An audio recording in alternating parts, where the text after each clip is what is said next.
avez la parole, on va faire une petite parenthèse sur vous, précisément, parce que vous allez nous raconter un peu comment les choses se passent pour vous. Vous étiez venu sur ce plateau, vous êtes venu 2 fois déjà sur ce plateau.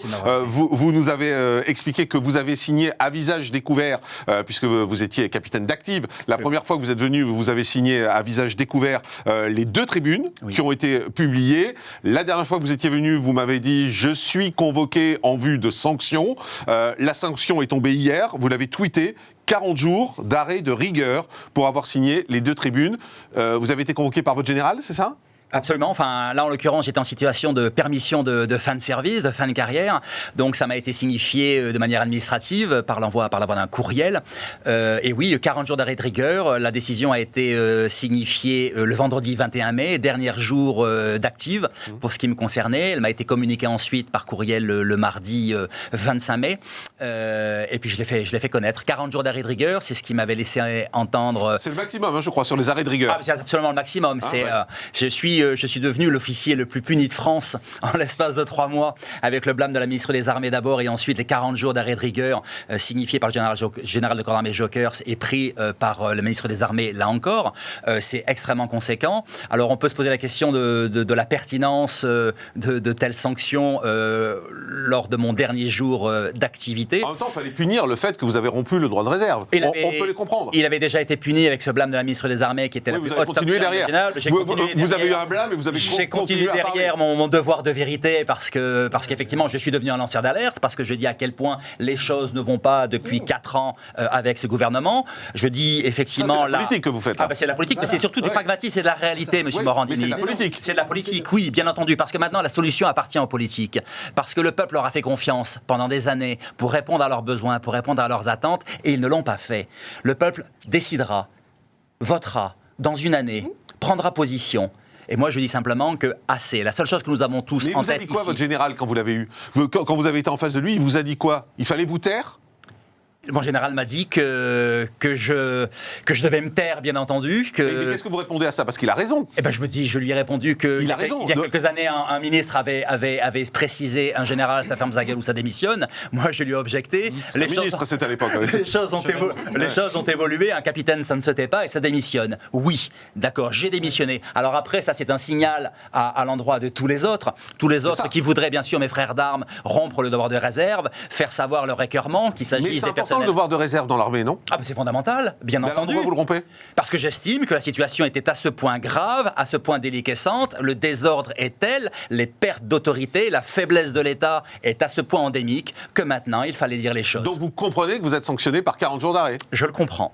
Absolument. Et c'est normal. C'est normal, je trouve ça un peu dérisoire. Ils avaient mis 3 mois, me semble-t-il, pour me sanctionner la première fois. Là, ils ont mis 4 jours. Donc, voilà, ils ont fait preuve, effectivement, d'une rare efficacité. Je le comprends naturellement, je l'accepte.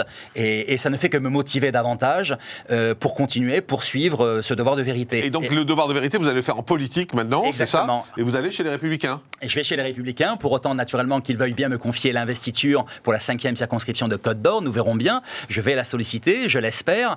J'ai répondu, ce faisant, M. Jean-Marc Morandini, vous le savez, à M. Darmanin, qui nous avait reproché d'avancer à visage couvert, qui nous avait reproché, lorsque l'on voulait faire avancer les choses, de ne pas nous lancer en politique. Moi, je lui ai répondu, j'avance en visage découvert, j'ai posé ma démission, je dis les choses et je serai candidat à des élections. Je me soumettrai au suffrage du peuple dans la 5e circonscription de Côte d'Or. Dominique Da Silva, député En Marche, comment vous réagissez face à ce capitaine de réserve, désormais ? Son devoir de vérité, je l'entends, mais la vérité après démission. Voilà. Et pas avant. Il fallait attendre. Il fallait démissionner. Et parler après. Voilà, et parler après.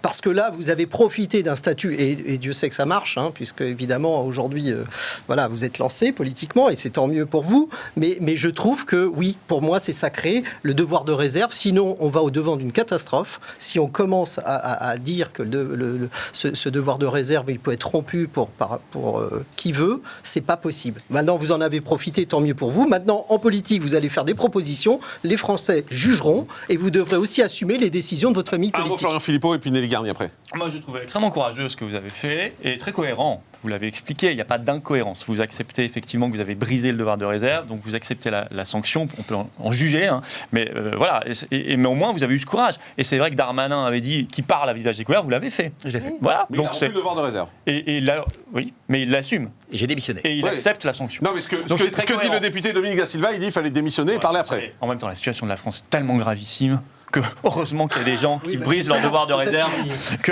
Non, mais on n'est plus en train de on ne chipote plus sur un pays qui irait un peu mal. On est sur un pays qui est au bord du gouffre. Il y a des règles, non? On respecte les règles. Si vous voulez tomber dedans. Ah non, mais il les a respectées puisque de toute façon il a accepté la sanction. Il n'est pas en train de.